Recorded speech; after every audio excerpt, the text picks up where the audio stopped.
লাখ লাখ মানুষ এখানে জড়ো হয়েছে জানাজায়। বেগম খালেদা জিয়াকে এখান থেকে জানাজা শেষে দাফন করা হবে তার স্বামীর কবরের পাশে। এবং আমরা লক্ষ্য করছি যে দুজনই যেভাবে বিদায় নিয়েছে বা নিলেন সেটি একটি অবিস্মরণীয় ঘটনা। কারণ এই বিদায়ের সঙ্গে রয়েছে মর্যাদা, সম্মান এবং গৌরব। খুব কম মানুষের এই সৌভাগ্য ঘটে। গোটা জাতি আজ শ্রদ্ধা জানাচ্ছে। আমরা দেখছি বিএনপির স্থায়ী কমিটির সব সদস্য উপস্থিত হয়েছেন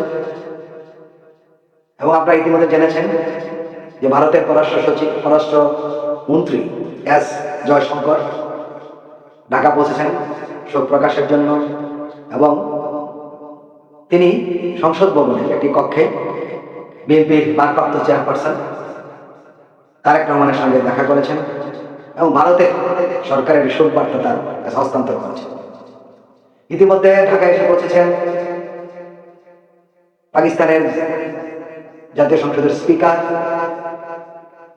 সাদিক আয়াজ, তিনিও তারেক রহমানের সঙ্গে দেখা করেছেন, তিনি জানাজায় অংশ নেবেন।